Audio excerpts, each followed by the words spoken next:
"You can't marry our daughter," they said.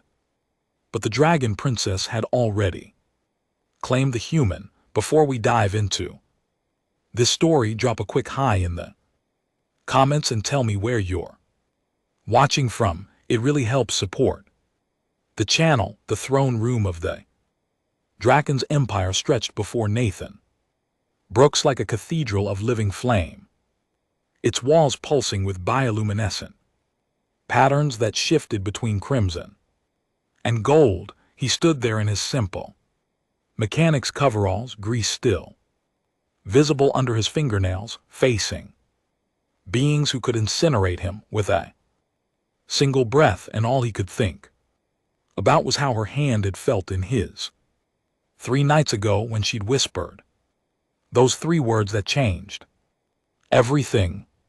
The Emperor Varus towered before Nathan, his scales the deep obsidian of volcanic glass, each one reflecting the amber light that cascaded from the crystalline ceiling high above. His eyes burned like molten copper, fixed on the human with an intensity that made the air itself shimmer with heat. Beside him stood Empress Solara, her scales a deep sapphire blue that seemed to hold entire galaxies within their depths. Her presence somehow both terrifying and mesmerizing. Between them, her head held high despite the obvious tension, stood Princess Seraphina, and Nathan's breath caught in his throat just as it had the first time he'd seen her 6 months ago. Seraphina's scales were unlike any other dragon Nathan had encountered in his 2 years working at the imperial shipyards, where most dragons bore the heavy armored plating of their warrior heritage. Hers seemed to flow like liquid mercury, touched with rose gold. They caught the light in impossible ways, creating patterns that reminded Nathan of sunset, clouds, and distant nebula. Her eyes, currently locked with his across the vast expanse of polished obsidian floor, held that same fierce determination he'd fallen in love with, mixed now with something that looked dangerously close to fear. Emperor Varus spoke, and his voice was like grinding tectonic plates, each word carrying the weight of millennia of unbroken tradition. "Your petition has been heard, human Nathan Brooks. You stand before the oldest bloodline in the known galaxy and request the hand of our daughter, the crown princess of the Dracon's empire, heir to a throne that predates your species' discovery of fire. By what right do you make such a claim? By what measure of worth do you believe yourself suitable for one whose lineage can be traced back 40,000 generations?" Nathan had prepared for this moment. He'd spent 3 sleepless nights rehearsing what he would say, how he would appeal to ancient customs and demonstrate his value. He'd studied Dracon's history until his eyes burned, learned their formal greeting rituals until his muscles ached from the precise movements required. But standing there with Seraphina's parents radiating disapproval like twin suns, all those careful preparations evaporated. "With all due respect, your imperial majesties," Nathan began, his voice steady despite the hammering of his heart, "I don't claim any right based on lineage or wealth or ancient bloodlines. I love your daughter, she loves me, and where I come from, that's what matters." The temperature in the throne room dropped so suddenly that frost crystallized on Nathan's breath. Empress Solara leaned forward, her scales rippling with suppressed emotion. "Love," she said, and the word carried such weight that Nathan felt it like a physical pressure against his chest. "You speak of love as though it were something simple, something that overcomes all obstacles through mere sentiment. You are a mechanic, human, a Skilled one, we are told, but a mechanic. Nonetheless, you work with your hands in grease and metal. Our daughter is destined to rule billions, to command fleets that span entire star systems, to make decisions that will echo through the centuries. I know what she's destined for, Nathan replied quietly. I've watched her study until dawn, seen her immediate disputes between colony worlds with wisdom that puts career diplomats to shame, witnessed her make the hard calls that save lives at personal cost. I know exactly who she is, Your Majesty. That's precisely why. Love her. Serafina made a small sound, barely audible, but Nathan heard it. He knew every sound she made.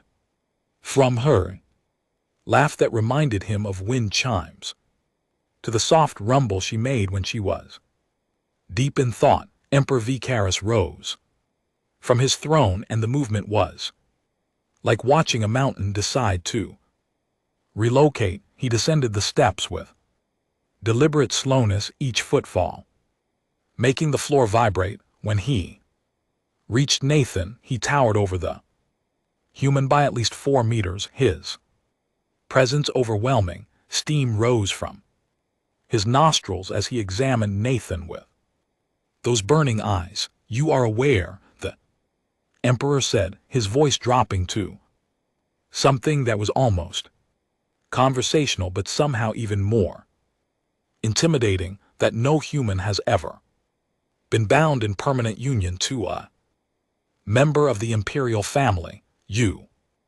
understand that such a precedent would send shock waves through every level of our society.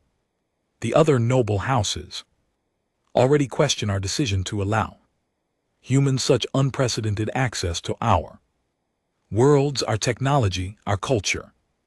This union you propose would be seen by many as the ultimate degradation of our ancient ways. Nathan held the Emperor's gaze, though every instinct screamed at him to look away. Then maybe it's time. Your ancient ways evolved, Your Majesty. With respect, the universe has changed since those traditions were established. Humans and Dracones work together now. We've built entire colonies in partnership, fought side by side against the Void Raiders, shared our different strengths to create something neither species could achieve alone. How long are you going to pretend that keeping the bloodlines pure matters more than what two people mean to each other? The silence that followed was absolute. Even the ambient hum of the palace's systems seemed to hold its breath. Serafina closed her eyes, whether in pride or horror Nathan couldn't tell. The Emperor's scales began to glow, heat radiating from him in waves that made the air ripple and dance. You dare, Emperor Viraris growled, to lecture me on the evolution of tradition, you who have walked this galaxy for barely cosmic heartbeat, presume to tell me what matters? I presume nothing, Nathan said, and now his own anger was rising, burning away the fear. I'm not asking you to change your whole society. I'm asking you to let your daughter choose her own happiness. She didn't ask for this any more than I planned it, but it happened, and it's real, and it's worth fighting for. Father Serafina's voice cut through the tension like a blade of crystal. Please let me speak. The Emperor turned, his expression unreadable. You have remained silent throughout this proceeding, daughter. We wondered when you would find your voice. Serafina moved forward, her movements carrying that particular grace that Nathan had first noticed when she'd entered his workshop 6 months ago, her personal shuttle suffering from what she'd apologetically described as an unfortunate malfunction. She'd watched him work for 3 hours, asking questions that revealed a deep understanding of propulsion systems, and when he'd finally gotten the drive core purring. Again, she'd smiled at him in a way that made his carefully maintained professional distance evaporate like morning dew. I remained silent. Serafina said, because I wanted you to hear Nathan without my influence. Coloring your perception, I wanted you to see what I see when I look at him. Not a human mechanic from a young species, but a person of integrity, intelligence and courage, a person who sees me truly sees me not as a princess, or a political asset or a symbol of ancient glory, but as Serafina. She moved to stand beside Nathan, and though she didn't touch him, he felt the warmth of her presence like a physical force. When I asked Nathan to petition for formal courtship rights, I knew what I was asking of him. I knew he would face the scrutiny of the entire noble court. I knew the other houses would see it as scandal, that the conservative factions would call it degeneracy, that some would even claim I was somehow compromised or enchanted. I asked him anyway because I love him, and because I believe that what we have is worth any price. Empress Solara spoke, her voice softer now, but no less intense. Serafina, my daughter, my precious flame, you are young, a mere 230 cycles. You have not yet seen how the universe can change, how passion can fade when faced with the grinding reality of centuries. This human, this Nathan, he will age and die while you are still in what we consider young adulthood. Have you truly considered what that means? Nathan felt his stomach twist. This was the argument he dreaded most, the one truth he couldn't argue against. He was 28 standard years old. In the best case, with modern medicine, he might live to see 120, maybe 140 if he was exceptionally lucky. Serafina would live for thousands of years. Their time together would be for her barely a heartbeat. I have considered it, mother, Serafina said quietly. I have thought of little else. Every moment I spend with Nathan is precious because I know our time is limited, and yes, it will hurt. It will hurt more than anything I can imagine when time takes him from me. But I would rather have 50 years of true companionship than 5,000 years of suitable but empty union. The Empress's scales flickered, patterns of emotion rippling across them in ways Nathan had learned to read. She was wavering. He realized the iron certainty he'd seen when he first entered was cracking.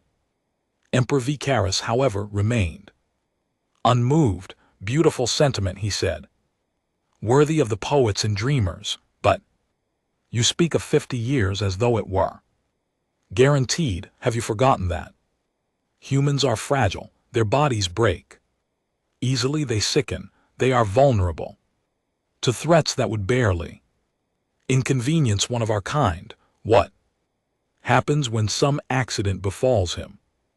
What happens when you must watch him suffer from age and infirmity while you remain unchanged? What happens when he is gone and you must continue for millennia with only memories? Then I will have those memories, Serafina said, and her voice held such absolute conviction that even the emperor seemed taken back.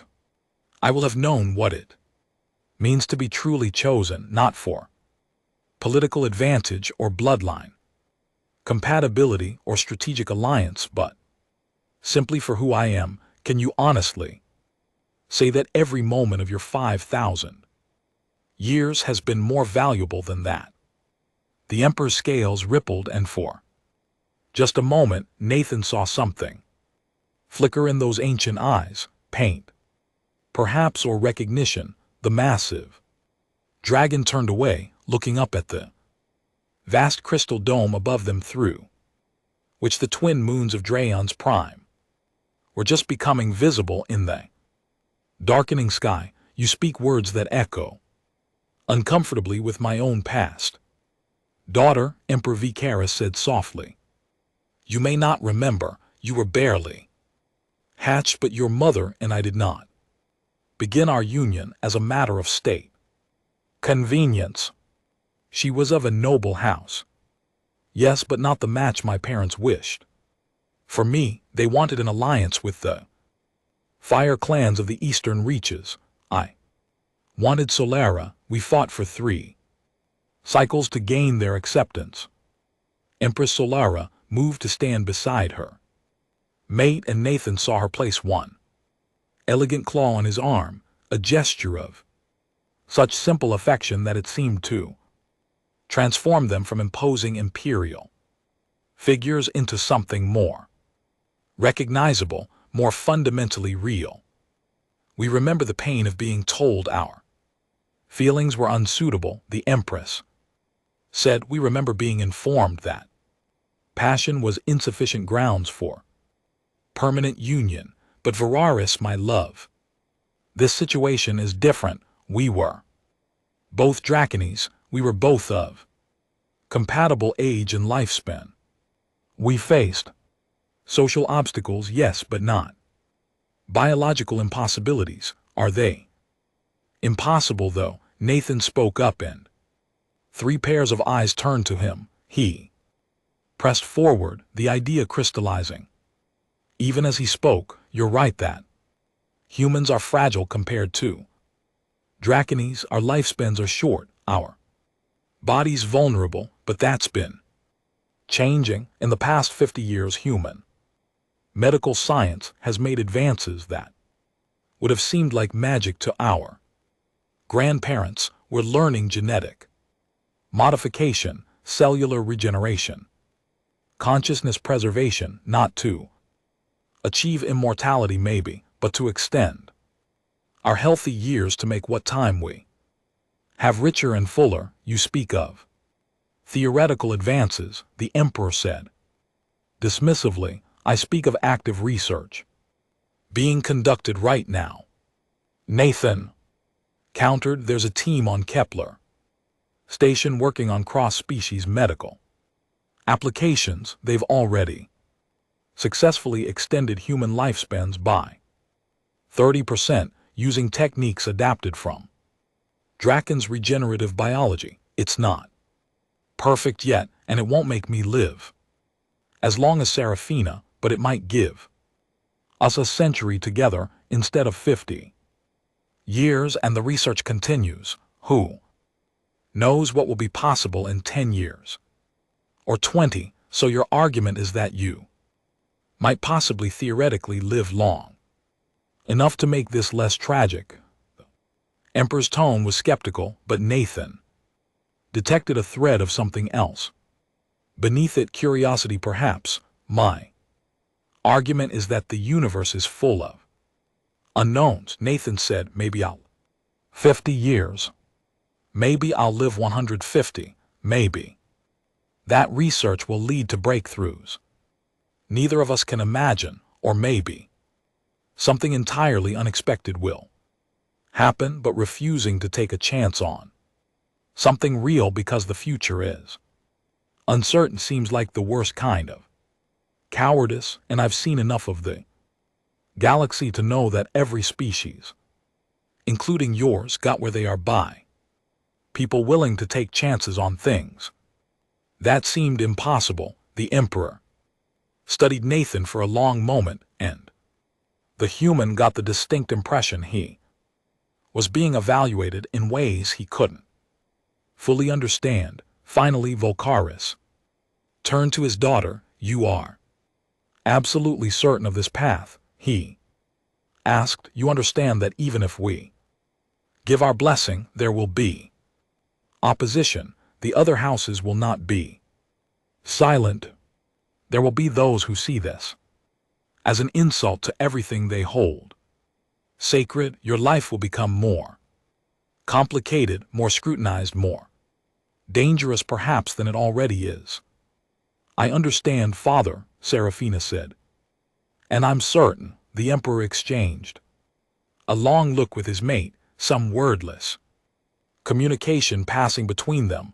Then he sighed, a sound like a volcano, releasing pressure, and Nathan realized with shock that the ancient dragon suddenly looked tired. Very well, Emperor Varus said, we will not stand in your way, but neither can we simply grant our blessing without condition. You wish to prove yourself worthy of our daughter human Nathan Brooks, then you will undergo the trial of proving. Nathan felt his blood go cold. He'd read about the trial of proving during his research. It was an ancient draconian custom designed to test the worthiness of those who sought to join noble bloodlines. The specific trials varied, tailored to test the particular weaknesses of the supplicant, and historically, the failure rate for those attempting to join the imperial family was approximately 90%. Father, no, Seraphina protested. The trial of proving is archaic, it's barbaric. It was never meant for situations like this. On the contrary, the Emperor said, his voice regaining its formal weight. The trial exists precisely for situations like this, where an unconventional match requires demonstration of exceptional qualities.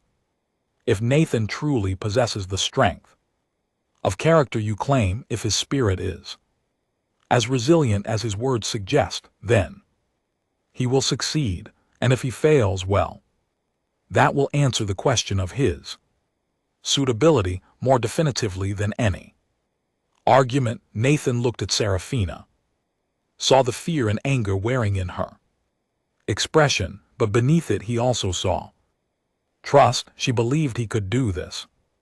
More importantly, she believed in him, in who he was, and that made the choice simple. I accept, Nathan said firmly. Whatever the trial requires, I'll face it. You don't even know what it will entail, the Empress said, and there was something like concern in her voice now.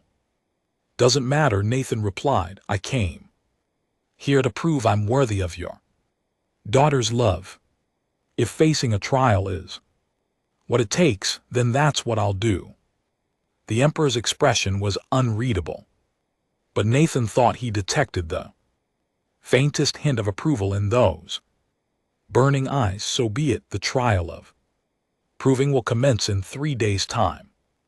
You will be given access to our historical archives to prepare, though I suspect much of what you face will require qualities that cannot be learned from books. We will reconvene here at dawn on the 3rd day. He raised one massive claw, and the air shimmered as a holographic display materialized before them. But understand this, human, the trial is not simply a formality. It is a genuine test, and it may require you to risk the very life you hope to share with our daughter. If you have doubts, now is the moment to voice them. Nathan looked up at the towering figure of the Emperor, then at the Empress with her galaxy-deep eyes, and finally at Seraphina, who watched him with such intensity that he felt it like a physical touch. No doubts, he said quietly. Not about this. The Emperor nodded slowly. Then you are dismissed. Use these 3 days wisely. As Nathan turned to leave, Seraphina moved to follow him, but her father's voice stopped her. You will remain. Daughter, there are matters we must discuss regarding the trial and what comes after, regardless of outcome. Nathan caught Seraphina's eye one last time before the massive doors of the throne room began to close. She mouthed 3 words that he'd heard her say only a handful of times, each one precious beyond measure. I love you. He mouthed them back, committing the image of her to memory as though he might never see her again. The doors closed with a sound, like destiny's sealing, and Nathan found himself in the vast corridors of the imperial palace, alone with his thoughts, and a crushing weight of what he'd just agreed to. A voice spoke from the shadows, making him jump. That was either the bravest or the most foolish thing I've witnessed in 3 centuries. Nathan spun to find a dragon's emerging from an alcove he hadn't noticed. This dragon was smaller than the emperor, but still impressive, his scales a deep emerald green that seemed to absorb light rather than reflect it. He wore the insignia of the Imperial Guard on a baldry across his chest. Captain Thern, Nathan said, recognizing the dragon who served as head of palace security. He and Nathan had developed a cordial relationship during his months of visiting Serafina. I'm going with Brave, if you don't mind. Thern's expression, insofar as Nathan had learned to read Draon's expression, seemed amused. I was present for the entire audience. Though you likely didn't notice me, it's my job to be unnoticed. I must say you handled the emperor better than most nobles would have. He respects directness even when it borders on insolence. Is that a compliment or a warning? Nathan asked as they began walking down the corridor. Both. They said, come, I'll escort you to the archives. The emperor granted you access, and I suspect you'll want to begin preparing immediately. As they walked, Nathan's mind was already racing ahead to what the trial might entail. What can you tell me about it? About what I should expect? There was silent for a moment, his claws clicking on the polished stone floor. The trial of proving is tailored to the individual. He finally said, it will test your weaknesses, yes, but also challenge your strengths. It's designed to reveal who you truly are under pressure. The details vary, but I can tell you this. It will almost certainly involve 3 components: a test of physical capability to see if your body can endure what life among us demands; test of mental acuity to see if your mind can navigate our complexities; in a test of character to see if your spirit is truly compatible with our princess. That's remarkably unhelpful, Nathan said, but without rancor. It's intentionally so, Thern replied. The trial loses its value if you know exactly what to expect, but I will offer you this advice: don't try to be Draconese. You'll fail. The point isn't to prove you can match us in our strengths, but to demonstrate that your different strengths have value. They reached a massive door carved with intricate scenes of Dracon's history, battles and treaties, and great moments of cultural achievement rendered in such detail that Nathan could have studied it for hours. They placed his claw on a biocanner, and the door swung open to reveal a chamber that made Nathan's breath catch. The Imperial Archives stretched before him like something from a dream. Crystalline data storage units rose in spiraling towers that disappeared into shadow far above.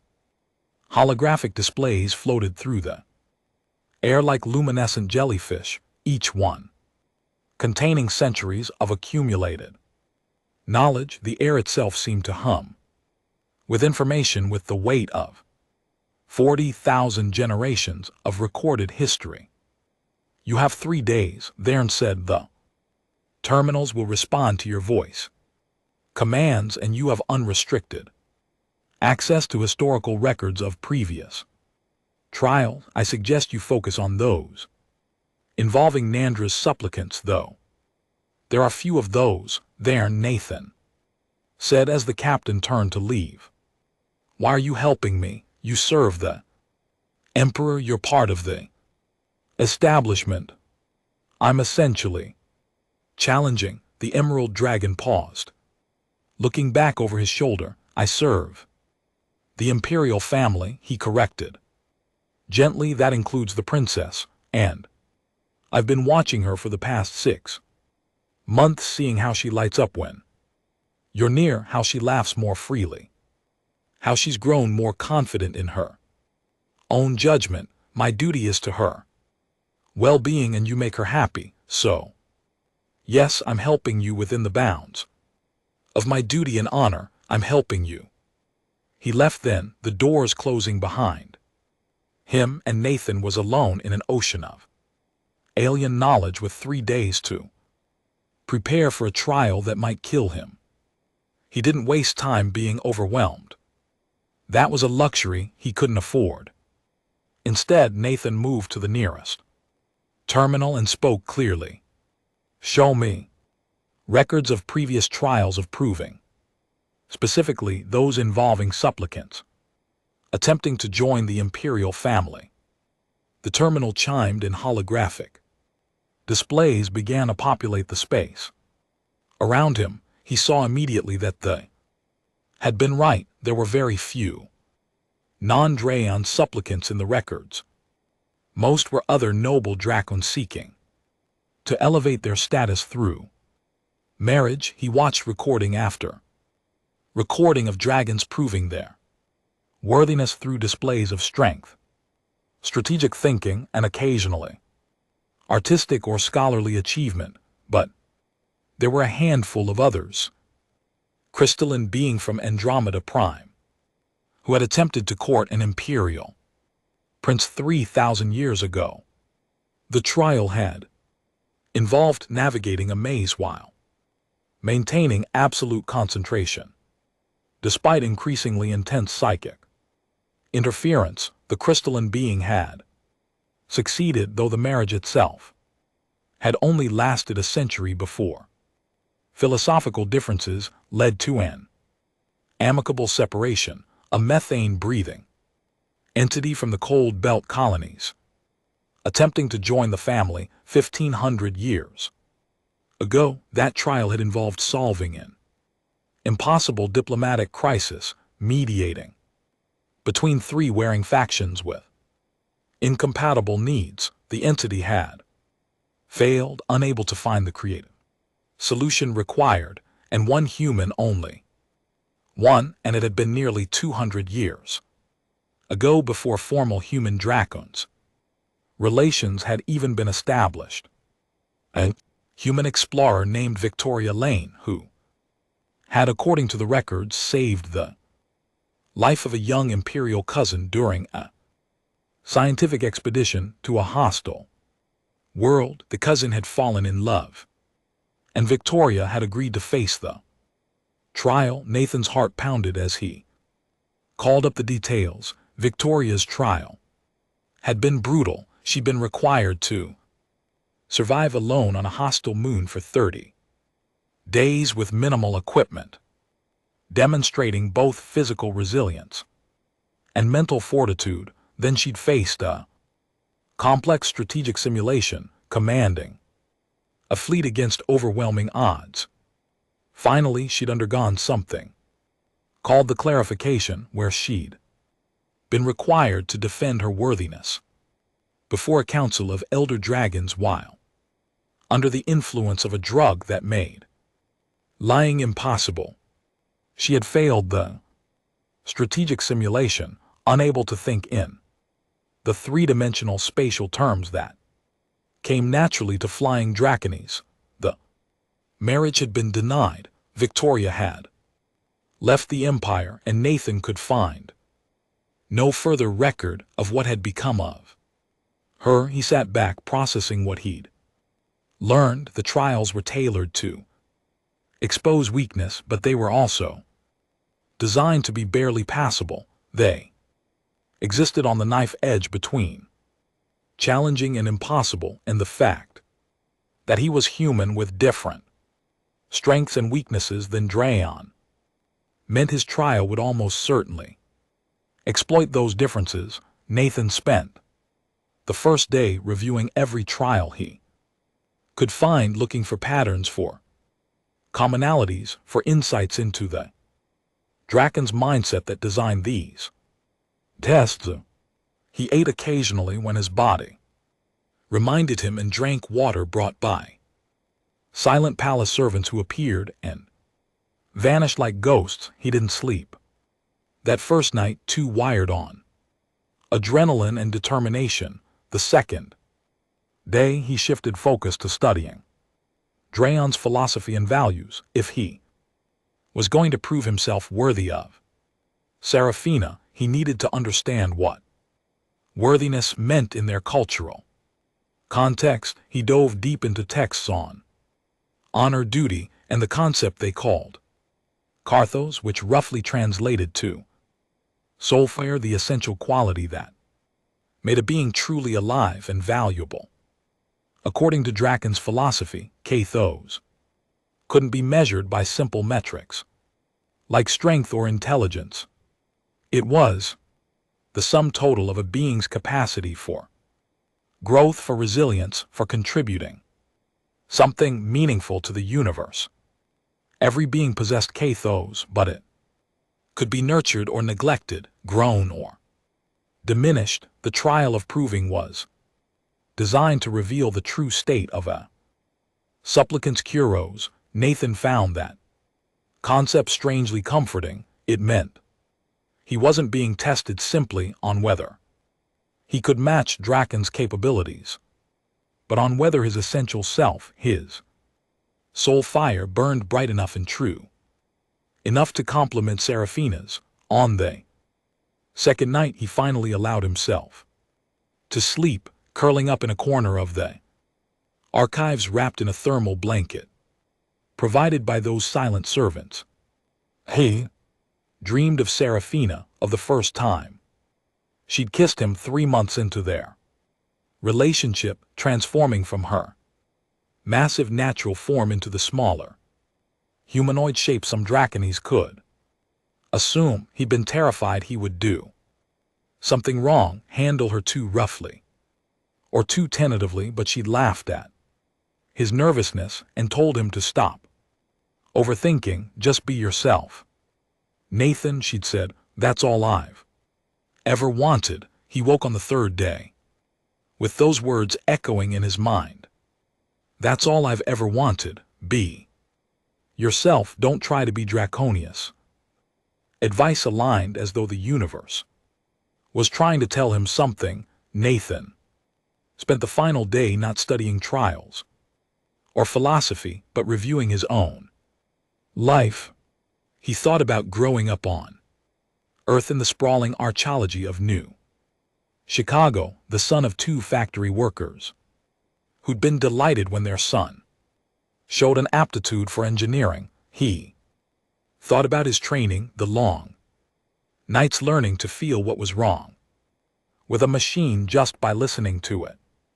He thought about joining the colonial shipwright program, about the first time he'd seen a real draconian vessel and been awed by the elegant fusion of art and function. He thought about every challenge he'd ever faced, every problem he'd solved, not through superior strength or ancient wisdom, but through sheer stubborn refusal to accept that something couldn't be fixed. That was his strength.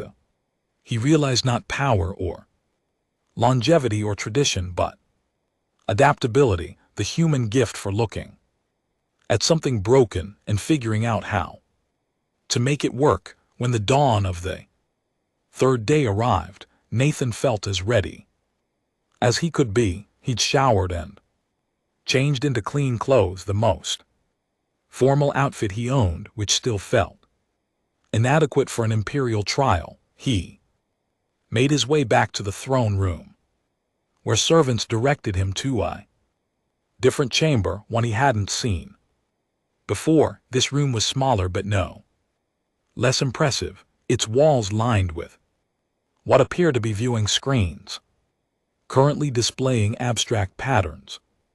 Emperor Vicaris and Empress Solara were already present, along with Seraphina and a collection of other dragons Nathan didn't recognize, presumably nobles and officials whose presence was required.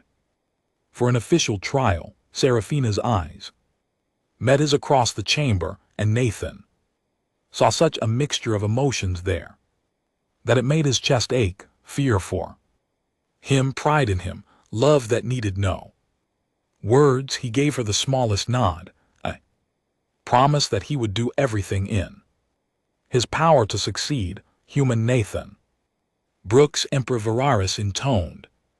Formally, you stand ready to face the trial of proving you seek the right to formally court Princess Seraphina to the throne of the Dracon's empire, and have accepted that you must demonstrate your worthiness through ordeal. Do you continue to consent freely to this trial? I do, Nathan said, his voice steady.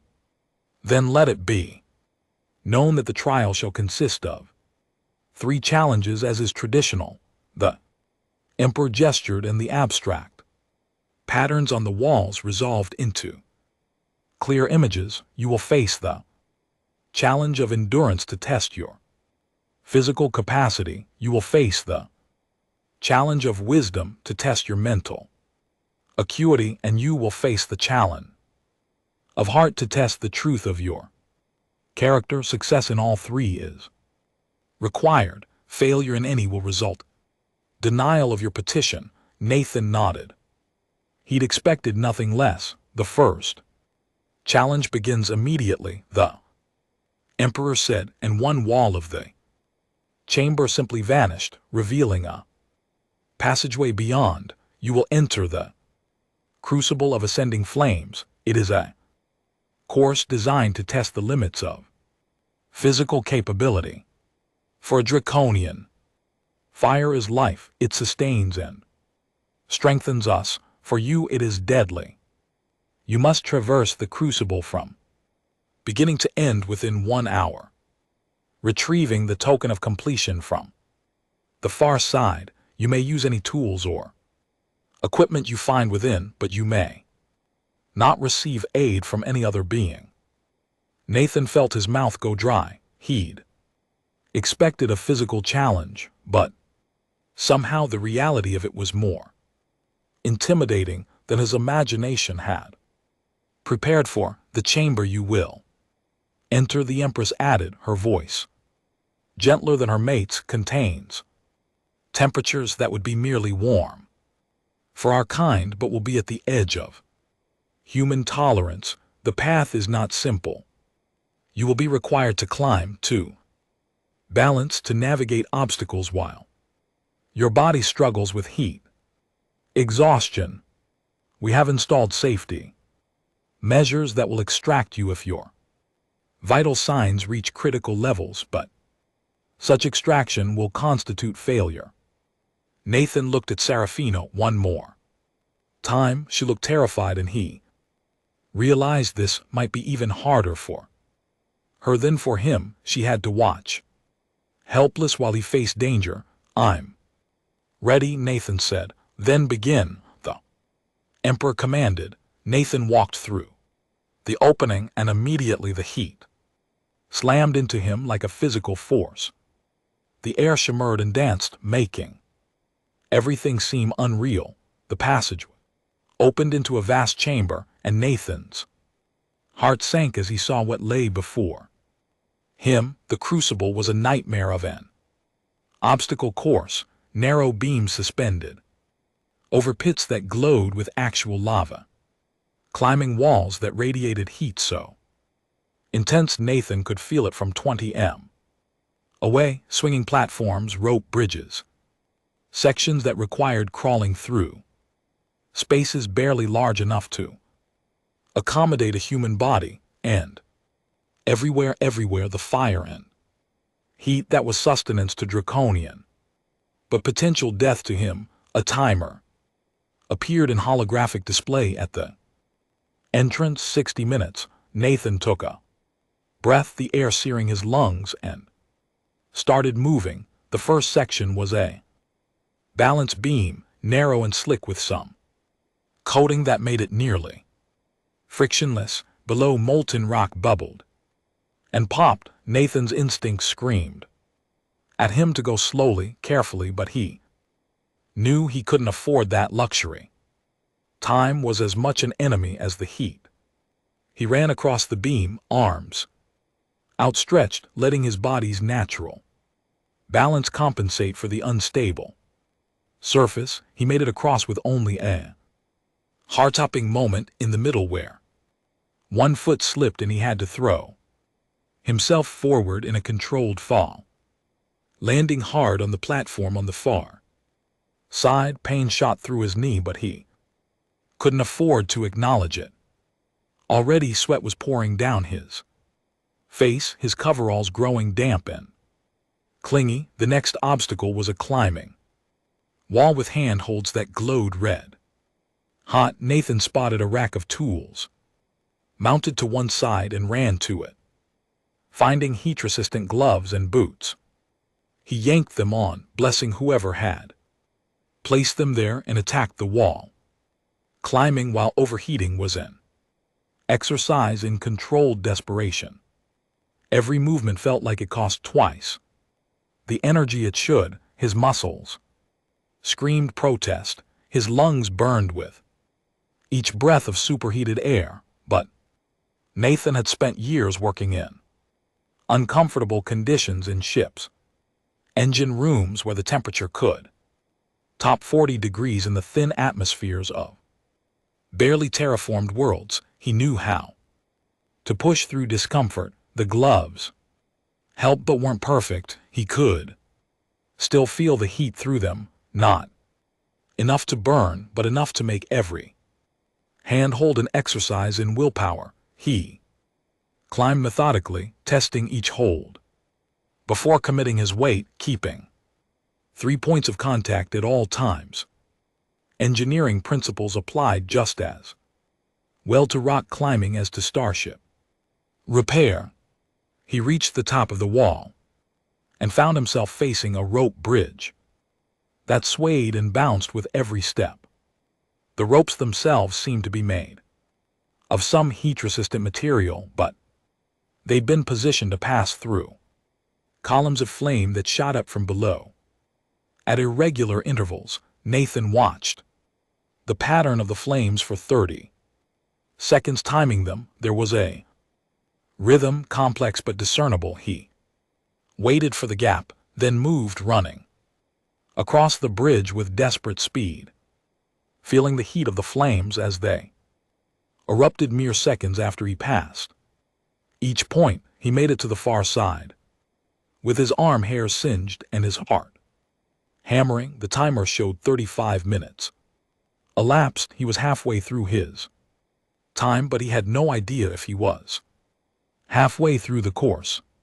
The next section made him pause despite his urgency. It was a tunnel barely large enough to crawl through, and it sloped downward toward what appeared to be a chamber of pure flame.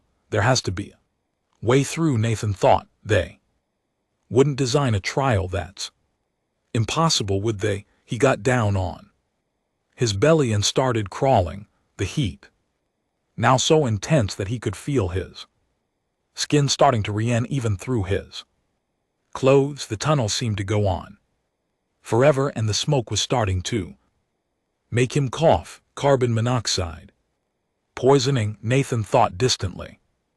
That'll get me before the heat does. Then he saw it, a side passage barely visible in the flickering light, branching off from the main tunnel. Nathan squeezed into it, contorting his body in ways that would have been impossible if he'd been any larger.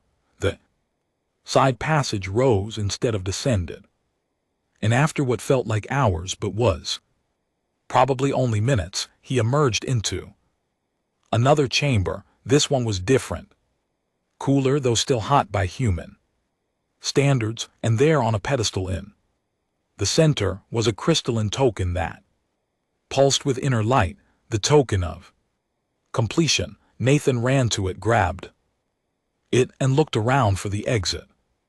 There another passageway, this one. Mercifully straight and clear, he ran. His body moving on autopilot now.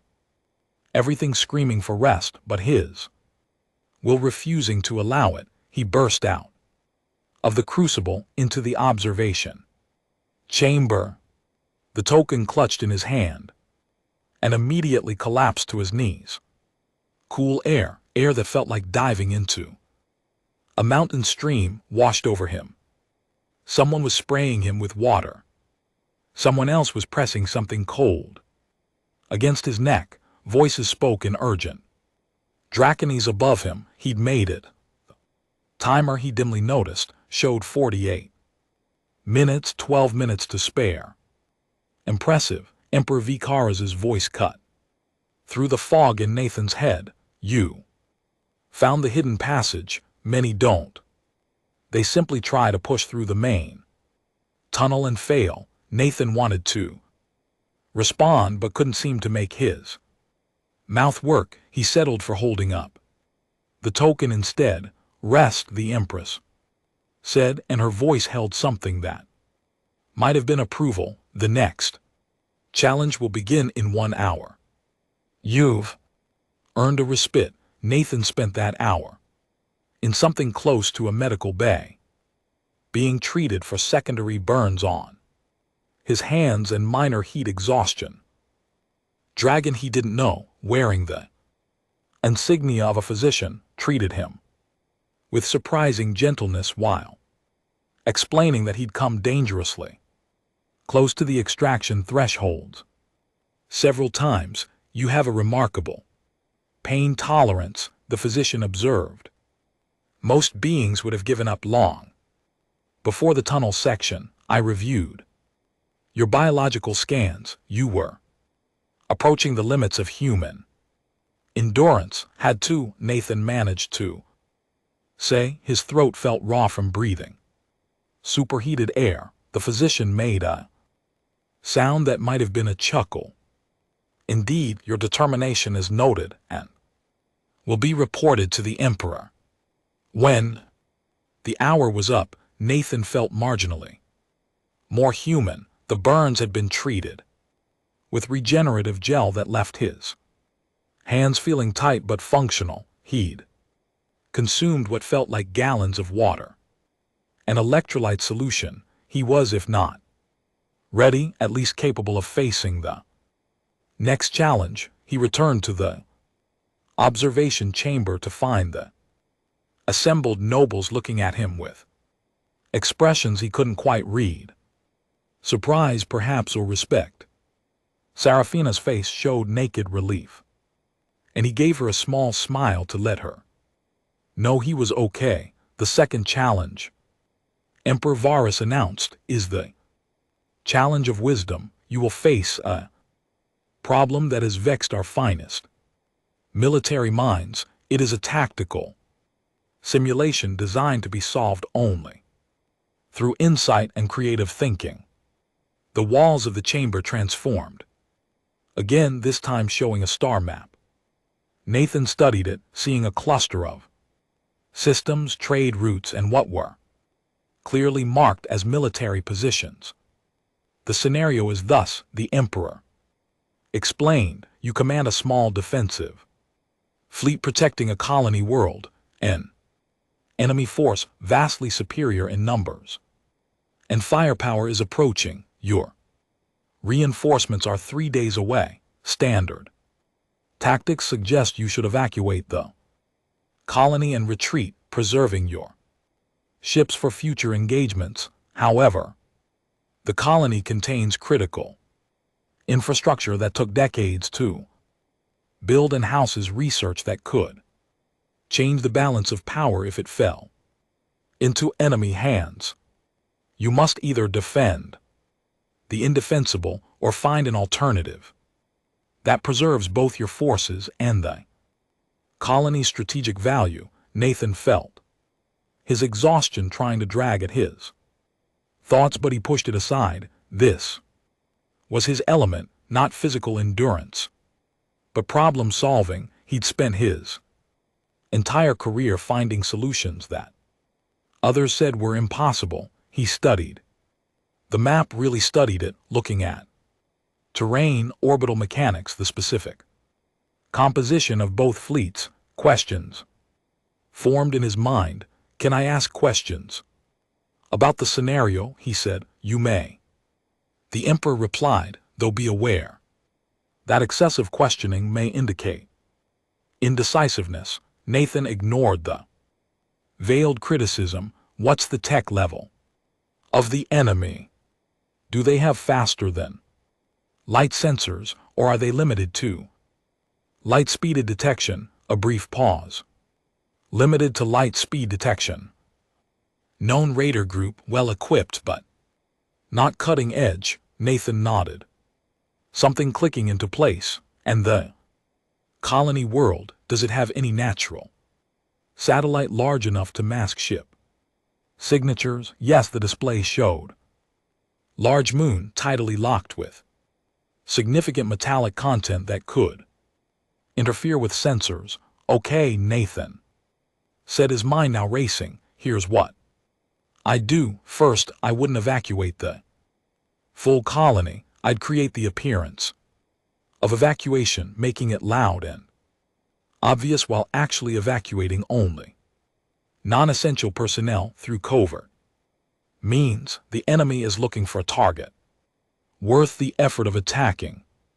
If they think the colony is already abandoned, it becomes less strategically valuable to them. Clever misdirection, Empress Solaro observed, but ultimately delay, not solution. They will still arrive and discover the ruse. That's where the moon comes in. Nathan continued, warming to his plan. I'd position my fleet behind the moon, completely dark and silent. No power signatures, no emissions. The metallic content masks our presence. When the enemy fleet arrives and begins scanning what they believe is an abandoned or minimally defended colony, I'd use the colony's remaining automated defense systems not to fight but to create false signatures, make them think there's a larger force present than actually exists. Or better yet, make them believe the valuable research has already been moved. And then the emperor's tone was skeptical but engaged. Then I'd wait. Raiders are opportunistic. If they believe the prize isn't there and they're facing unknown opposition, their most likely response is to withdraw and seek easier targets.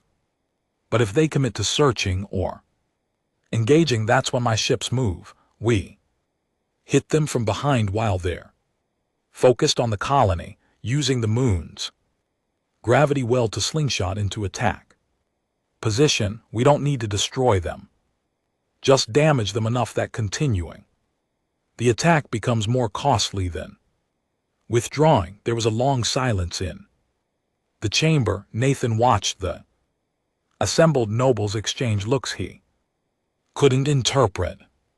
You would gamble everything on your reading of enemy psychology, the emperor finally said.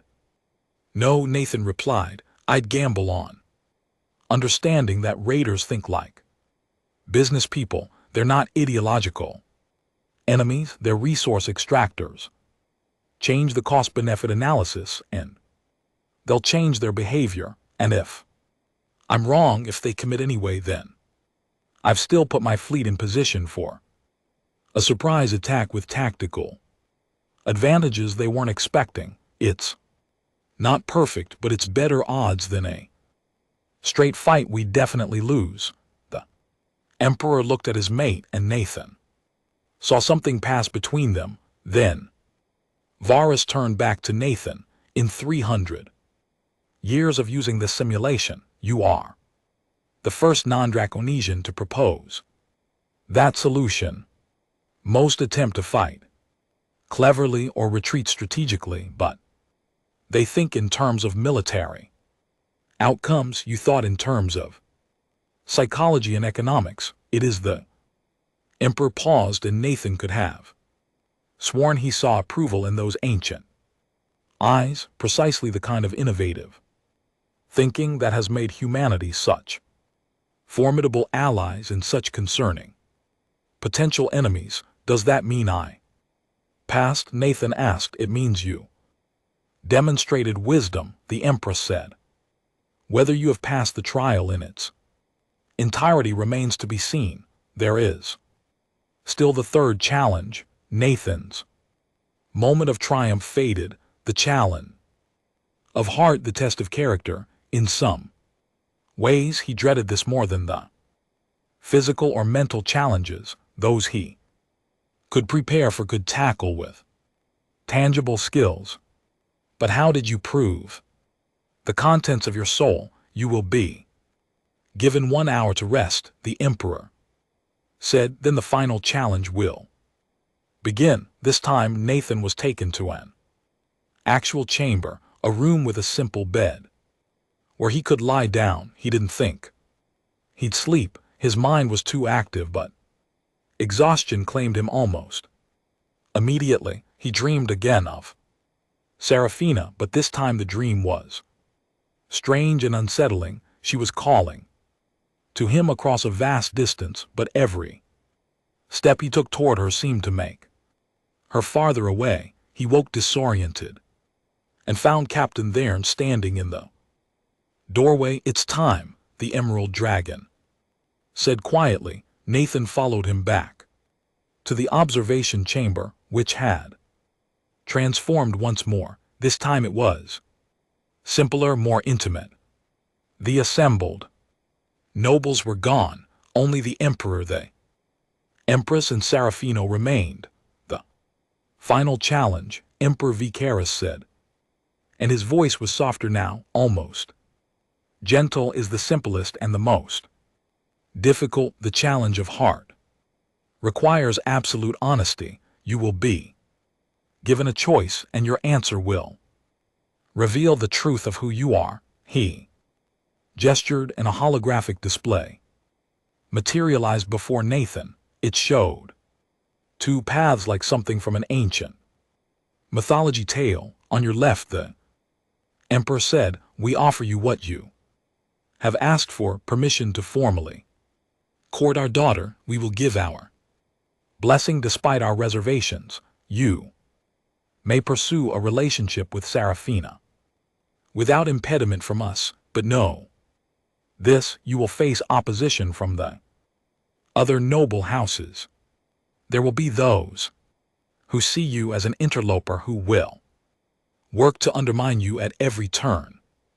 Your presence in Serafina's life will complicate her path to the throne, will make her reign more difficult. When it eventually comes, you will be a source of controversy and conflict for as long as you live. The display on the left showed scenes of Nathan and Serafina together, but shadowed by arguing nobles, political maneuvering, public controversy. It was a future of love, but also struggle. On your right, Vararis continued, we offer you an alternative. We have been speaking with the humans of the Kepler Station research facility. They have agreed to accept you into their program, the one researching life extension and cross-species medical applications. You would become a test subject, a pioneer. The process is not guaranteed to succeed, and it carries risks, but if it works, you could extend your natural lifespan significantly, enough perhaps to be with Serafina for centuries rather than decades. The display on the right showed Nathan in a laboratory surrounded by equipment and scientists, then emerging to reunite with Serafina years later. Both of them unchanged, but there is a cost, the Empress said, taking over the explanation. The research requires years of dedication. You would need to leave immediately to commit yourself fully to the program for a minimum of 5 years. Possibly longer. You would not be able to maintain contact with Serafina during that time. The procedures require Isolation, focus, freedom from emotional complications that could skew results. You would be choosing the possibility of a longer future together over the certainty of the present. Nathan felt his world tilt. This wasn't a test of character, this was an impossible choice: love now with all its complications, or sacrifice the present for a possible better future. This is the challenge of heart. The emperor said, do you choose your happiness in the moment, knowing it will be brief and difficult, or do you choose the harder path, the sacrifice of present joy for potential long-term benefit? There is no wrong answer, Nathan Brooks, only the answer that reveals your true priorities. Nathan looked at Serafina and saw that she was crying. Silent tears rolled down her face, shimmering with an inner light that he'd learned meant deep emotion for Drayan. She wasn't allowed to speak. He realized this decision had to be his alone. He thought about everything he'd been through in the past 3 days: the research, the pain, the problem solving. He thought about what he'd learned about Draconi's culture, about Koros, about the soul fire that defined a being's worth, and he knew his answer. This isn't actually a choice about Serafina at all, Nathan said quietly. It's about me. You're asking whether I'm the kind of person who sacrifices the present for an uncertain future, or the kind who grabs happiness while it's available. You're asking what I value most. The emperor's expression was unreadable. And what do you value most? I value honesty, Nathan said, and the honest truth is that 5 years of research might give me a longer life, but it won't make the time I have more meaningful. You told me this challenge would reveal my character.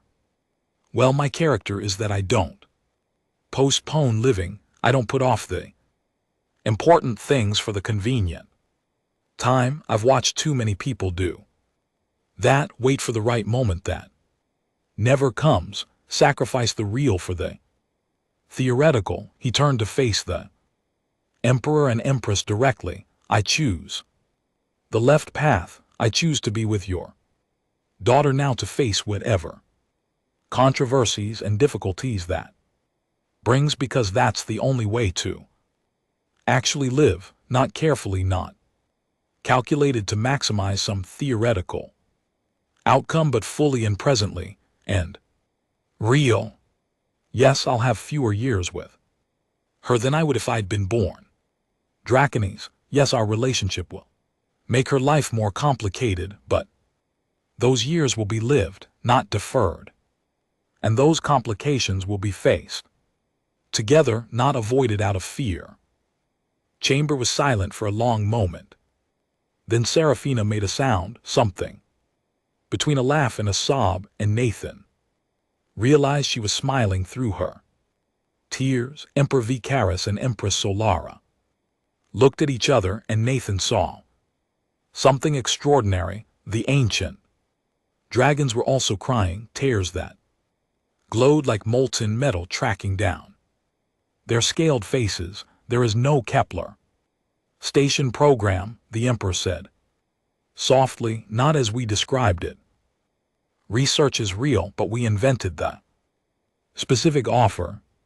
It was a fabrication, a test of your priorities. Nathan felt something twist in his chest. You mean I could have chosen years of isolation for nothing, for a program that doesn't even exist? You could have chosen an illusion of safety over the reality of love. The empress corrected. You could have decided that avoiding present difficulty was worth sacrificing present joy. Many do. They tell themselves they're being practical, but they're really being afraid. She moved forward, and for the first time since Nathan had met her, she transformed, shifting from her massive natural form to more humanoid shape. similar to what Serafina could assume. She reached out and placed a scaled hand on his shoulder. My daughter chose. Well, she said, you are not Draconese. Nathan Brooks. You will never have our strength or our longevity or our ancient traditions, but you have something that many of us have forgotten in our thousands of years, the courage to embrace the fleeting moment, the wisdom to know that a short life lived fully burns brighter than a long life lived. Cautiously, you pass the challenge of endurance, not because you are strong, but because you refuse to quit, the Emperor added, also transforming and approaching. You pass the challenge of wisdom, not because you think like us, but because you think differently and see solutions we miss. And you passed the challenge of heart, not because you made the objectively correct choice. There was no objectively correct choice, but because you made the honest one. Then Nathan said, his voice barely working, I have your blessing. You have more than that, Very said, and now Nathan could see that beneath the ancient dignity, beneath the imperial gravitas, there was a father who loved his daughter. You have our respect. You have our acknowledgement that perhaps, just perhaps, these ancient traditions needed to encounter someone who didn't see them as insurmountable. The Emperor placed his hand on Nathan's other shoulder, and Nathan stood there, supported by two of the most powerful beings in the known galaxy, feeling more humbled than he'd felt in his entire life. Serafina was suddenly there, having crossed the distance between them. In a blur of motion, she wrapped her arms around Nathan, and he held her as tightly as he dared, feeling her shake with emotion. I'm sorry, she whispered against his ear. I'm so sorry they put you through that. I didn't know about the false choice. I would have stopped them. Hey, Nathan said, pulling back just enough to look into her eyes. I'd face 100 trials if this is where they lead. The Empress cleared her throat gently. There is still the matter of the formal announcement. The other houses will need to be informed. There will be controversy, as we warned. Let there be controversy, Serafina said, her voice steady now. Let them argue and debate and complain. Nathan proved himself by every measure that matters. If they can't see his worth, that's their failure, not his. Well spoken, daughter, Vararis said. Then let it be known by the authority of the Emperor of the Dracon's Empire, and having passed the trial of proving human, Nathan Brooks is granted permission to formally court Princess Serafina. Let the historians record it. Let the noble houses debate it. Let the future judge whether we were wise or foolish. He raised his voice, speaking with the full power of his position. But I believe we are witnessing the beginning of something new, not the degradation of our traditions, but their evolution. The universe is changing, has been changing since humans first reached the stars. Perhaps it's time we changed with it. Over the following months, the Emperor's prediction about controversy proved accurate. The noble houses divided sharply on the issue.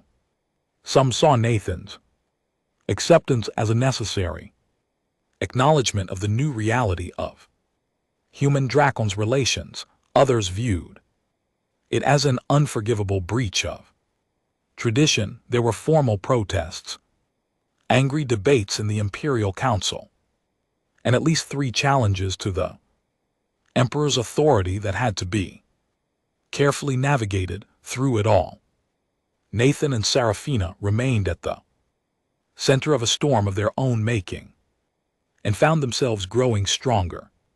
For it, Nathan learned more about Dracon's culture, about the intricate dance of politics and tradition that governed imperial life. Serafina learned about human resilience, about the peculiar mixture of stubborn determination and playful irreverence that characterized Nathan's approach to life. They had their first official, formal date 3 weeks after the trial, a carefully orchestrated event that was equal parts diplomatic function and genuine personal time. Nathan wore an actual suit tailored to human proportions but made from draconian materials that shimmered like starlight. Serafina wore jewelry that had been in the imperial family for generations, delicate chains of crystallized flame that wrapped around her neck and arms. They attended a performance of the ancient flame dances, a traditional art form where dracones manipulated fire into complex patterns while flying through three-dimensional space. Nathan, who couldn't fly and would be incinerated by casual contact with the flames, watched from a shielded gallery and found himself moved nearly to tears by the beauty of it. "That's your heritage," he said to Serafina as they watched dancers whose families had performed these same movements for 10,000 years.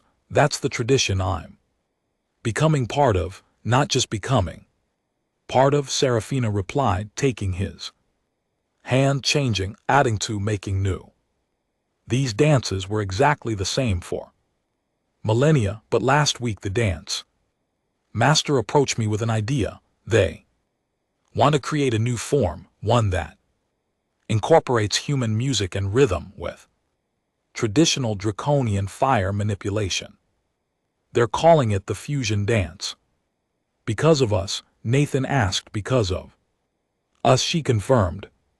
"We're not destroying tradition, Nathan. We're showing that tradition can grow." Not everyone saw it that way. There were protests when they appeared together in public, groups of conservative draconian who held signs written in angular script. Nathan was learning to read. "Keep the bloodlines pure, humans go home, the empire is not for sale." Nathan tried not to let it bother him, but some days were harder than others. After one particularly vocal demonstration outside the palace, he found himself sitting alone in the workshop that had been provided for him, staring at a piece of machinery without really seeing it. "Captain Thern found him there. I thought I might find you here," the Emerald Dragon said. "Bad day.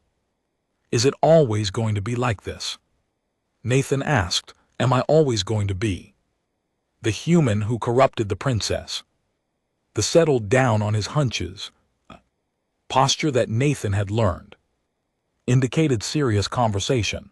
"I served the imperial family for 3 centuries, the captain said. "I've watched the empire navigate crises of succession, wars that threatened our existence, plagues that killed billions. I've seen changes that at the time felt like the end of everything we held sacred." And Nathan prompted, "And the empire survived," Thern said, "not by refusing to change, but by changing wisely. There was a time when the idea of allowing non-Rayanis onto our home worlds was considered unthinkable. There was a time when our empire's borders were considered sacred and absolute, when the idea of cooperating with other species was seen as weakness. Every time there were those who said we were destroying ourselves. Every time they were wrong." He fixed Nathan with those sharp eyes. "You're not corrupting anything. You're part of a natural progression, the next step in a journey that began when we first encountered other intelligent life. Yes, some will resist. Yes, it will be uncomfortable. But the alternative is stagnation, and stagnation is death for any civilization." Nathan took a breath. Letting that sink in, "Thank you," he said. Quietly, besides their added standing. To leave, the princess is happier than I've ever seen her. That alone makes you worth any amount of controversy. As seasons changed on Draon's prime, Nathan and Seraphina's relationship deepened. From courtship to genuine partnership. They learned each other's rhythms, their different ways of processing the world. Nathan taught Seraphina about human art and music, introducing her to everything from ancient classical symphonies to modern fusion jazz. She taught him the meditative practices of Draken's philosophy, showing him how to find the still point within himself. Even in chaos, they worked together on projects, combining their different skills. When a manufacturing complex in the outer colonies experienced critical failures, they traveled there together. Nathan analyzed the mechanical failures while Seraphina navigated the political complications of the various factions involved. The result was a solution that satisfied everyone involved and restored production ahead of schedule. Word of their success spread. Other colonies and facilities began requesting their involvement in complex problems, recognizing that the combination of human technical innovation and Draken's diplomatic skill created something more effective than either approach alone. They became, without quite intending to, a team. 1 year after the trial of proving, the emperor called them both to a private audience. Nathan had learned to read Vularis better now, and he could see the old dragon was troubled. The political situation has evolved, the emperor said without preamble. Your relationship is no longer the scandal it once was. Oh, there are still opponents, but they've been marginalized by your demonstrated effectiveness. Together, the majority of our citizens have accepted, even embraced the human draconian bond you represent. That's good, isn't it? Seraphina asked. It is. Solara agreed, but it brings new complications. There are now other human draconian relationships forming, inspired by yours. This has created pressure to formalize such bonds under imperial law. We need to establish precedents, traditions, legal frameworks for something that has no historical basis. You want us to be the first, Nathan said, understanding, the first official cross-species union recognized under imperial law. We do, Vararis confirmed. But understand what we're asking. This would be more than a simple marriage ceremony. It would be a state event, a declaration of new policy, a symbolic moment that will be studied by historians for generations. You would be forever the ones who change the empire's fundamental understanding of family and bloodline. Nathan and Seraphina looked at each other, and Nathan saw his own feelings reflected in her eyes, joy mixed with trepidation, excitement with the weight of responsibility. We've already changed the empire, Seraphina said softly, making it official. Just acknowledges the reality. When?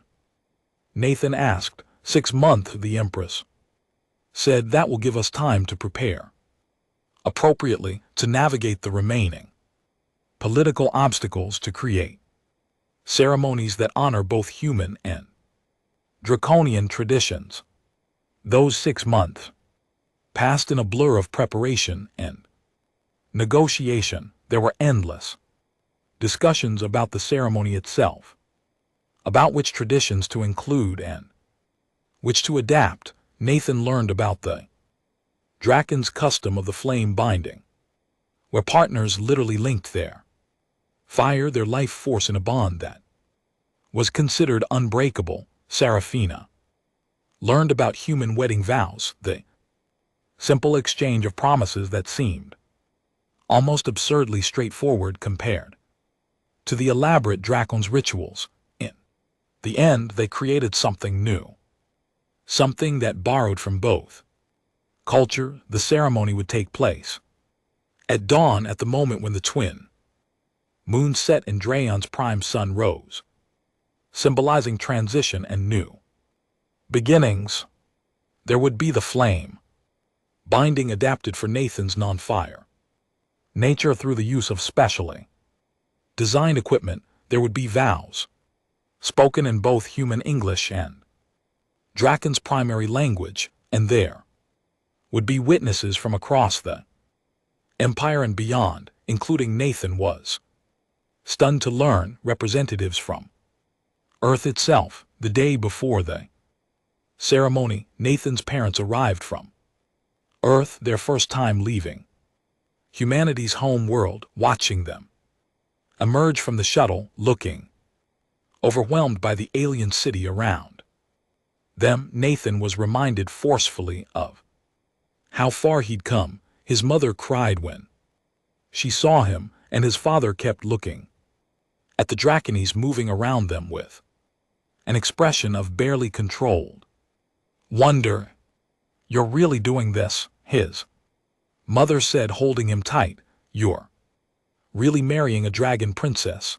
"I'm really marrying the woman I love," Nathan corrected gently. "Who happens to be a dragon princess?" His father laughed at that. "Same boy," he said. "Always had to do things your own way."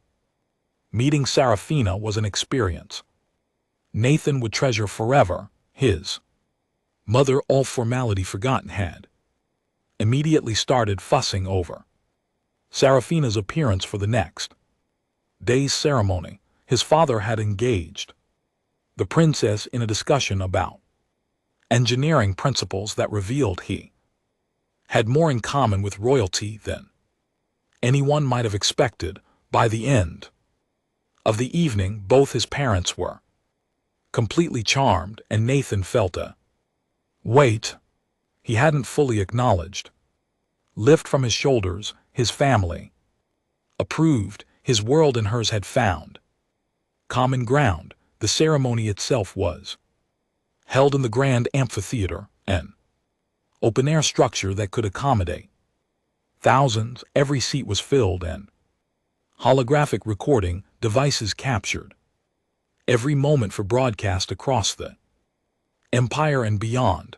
Nathan stood at the center of an elaborately carved platform, wearing robes that combined human tailoring with draconian materials, and tried not to think about the billions of beings watching. Then Serafina appeared, and nothing else mattered. She flew in as dawn broke, her scales catching the first light of day and scattering it in 1,000 directions.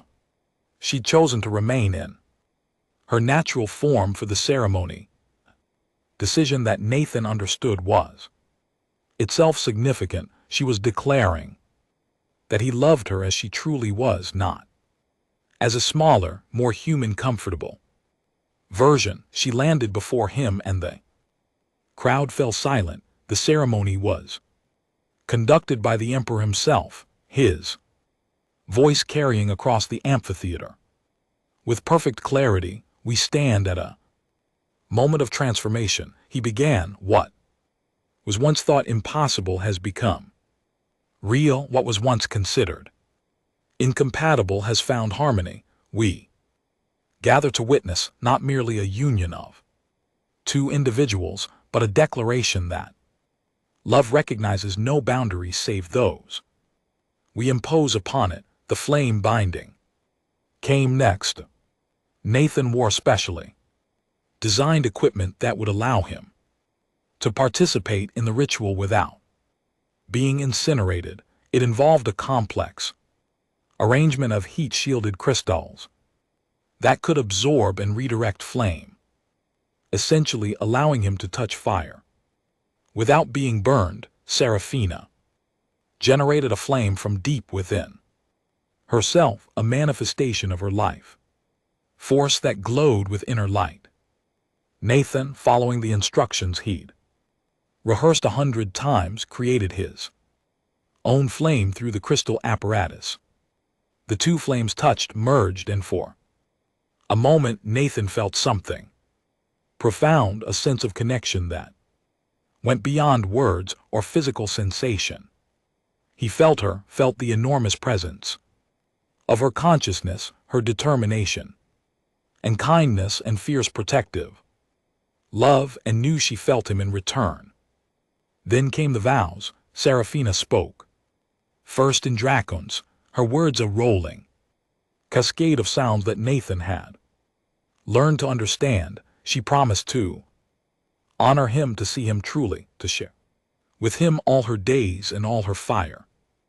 Then Nathan spoke in English, promising to stand beside her through every challenge, to support her in her duties, to love her without reservation for as long as his heart beat. A human tradition, Serafina said, switching to English, and a smile in her voice, requires an exchange of rings. We have adapted this. She held out her claw, and on it rested 2 rings. One was sized for Nathan, made from a metal he didn't recognize that seemed to shift color in the light. The other was much larger, sized for her, made from the same material. These rings are forged from star metal, she explained for the audience, recovered from a meteorite that struck Draken's prime 10,000 years ago. They contain trace elements from both our sun and yours, a literal joining of our different origins. Nathan took the smaller ring and slid it onto his finger, feeling its perfect weight. Then he took the larger one and, with Serafina's help, placed it on one of her claws where it fit, as though designed for that exact spot. The Emperor raised his voice in declaration. By the ancient authority of the Dracon's Empire and by the new traditions we forged this day, I declare Nathan Brooks and Princess Serafina bound in permanent union. Let it be recorded in all the archives. Let it be celebrated across all the worlds. Let it be remembered that today we grew beyond what we were. The crowd erupted in sound, a mixture of traditional Dracon's flame burst that lit the sky, and human-style cheering and applause. Nathan looked up at Serafina, at his wife, and she looked down at him with such love that he felt his eyes burn. With tears, she transformed, then shifting to her smaller form so she could properly embrace him, and they kissed while the crowd roared approval. And the sun rose fully over Draken's prime, bathing everything in golden light. The celebration that followed lasted 3 days, as was Draken's tradition. There were formal banquets and informal gatherings, presentations from allied species, and artistic performances from across the empire.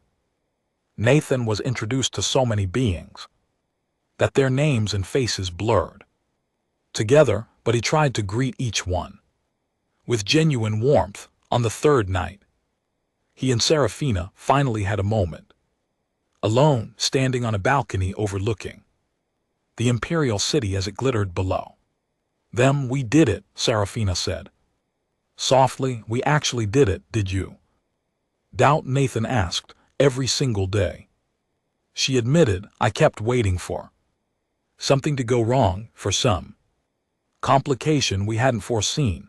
There will be complications, Nathan said. There always are, but we'll face them together. She leaned against him, and they stood in comfortable silence, watching the city lights and the stars beyond. You know, Serafina said, eventually, when I first saw you in that workshop covered in grease and swearing at a malfunctioning drive core, I thought you were the most charmingly absurd creature I'd ever met. Hi. Praise, Nathan said dryly. She laughed. I mean it, you were so focused, so completely absorbed in solving this problem, you barely noticed me at first. Even though I'm a princess and people usually fall over themselves when I enter a room, you were just annoyed that I was standing in your light. That drive core was being particularly difficult. Nathan defended himself. I know, she said, and I love that you cared more about fixing it properly than about impressing me. It made me want to know you, this human who saw a problem and simply refused to accept that it couldn't be solved. That's basically been my approach to our entire relationship, Nathan pointed out. I know, Serafina said, and it's why we're here, because you refused to accept that we were impossible. They stayed there until the twin moons rose, talking and planning and dreaming about the future. They would build together a future that neither of their species had imagined possible just years before, a future that would be measured in decades rather than centuries, but would burn bright enough to light the way for others. In the years that followed, Nathan and Serafina became more than symbols. They became leaders in their own right, using their unique partnership to bridge gaps between species and solve problems that had seemed intractable. They advocated for greater cooperation between human and draconian research institutions. They mediated in conflicts between colony worlds. They raised children, hybrid beings that should have been impossible but existed because love found a way. There were still opponents, still those who muttered about diluted bloodlines and lost traditions, but they were increasingly drowned out by the voices of those who had been inspired by what Nathan and Serafina represented. Cross-species relationships became more common, accepted, celebrated. The empire evolved as Verne had predicted it would, adapting to a new reality that included rather than excluded. Nathan did eventually participate in the life extension research, though not through the fabricated program the Emperor had invented for the trial. The real research program, inspired in part by his relationship with Serafina, made steady progress. He would never live as long as a Dracones, but the decades they had together stretched into a full century, then beyond. On their 50th anniversary, surrounded by their children and grandchildren, by friends from a dozen different species, by citizens of an empire that had been transformed by their love, Nathan and Serafina renewed their vows. They were older now, Nathan with silver in his hair and lines on his face that spoke of a life fully lived, Serafina with subtle changes to her scales that only he could detect, markers of time even for her long-lived kind. You were right, Emperor Vararis said during the celebration. He was older too, though he would live for millennia more. The day of your trial, when you chose the present over the uncertain future, you were right. You've built something that 1,000 years of careful planning could never have achieved. We just loved each other, Nathan said simply. Everything else followed from that. Sometimes the Emperor replied, that is enough. Sometimes that is everything. As the celebration wounded down and the guests departed, Nathan and Serafina found themselves once again on that same balcony where they'd stood on their wedding night, looking out at the city that had become their home. You know, Nathan said, I've been thinking about what I'd say if I could go back and talk to myself from before I met you. What advice I'd give. What would you say? Serafina asked. Nothing, Nathan Replied, I wouldn't warn myself about the trials or the controversies or the challenges. I wouldn't tell myself that. It would be hard. I'd let myself discover all of it naturally, because knowing the difficulty in advance might have made me hesitate, and hesitating might have meant losing this. He gestured at the city, at the life they'd built, at the family they created. Wise Serafina said, though I might go back and tell myself to be less nervous. When I first asked you to dinner, you were nervous, Nathan asked in mock surprise. The crown princess of the Dracon's empire was nervous about asking out a mechanic. Terrified, she admitted. I thought you might say no. Never in a million years, Nathan said. From the moment you walked into my workshop, I was lost. They stood together as the night deepened and the stars came out, one by one, filling the sky with light. Somewhere out there on worlds they'd visited and worlds they'd never see, other beings were looking up at these same stars, and maybe, just maybe, taking courage from the story of a mechanic and a princess who refused to accept that love had limits, and that was the end of the story. If you listened all the way to here, don't forget to leave feedback about what you thought of the story in the comments, whether positive or negative. Your feedback helps us improve. Also, leave your like and subscribe to the channel for more stories like this one, and I'll leave here on the screen another video that I'm sure you'll like. Big hug and see you in the next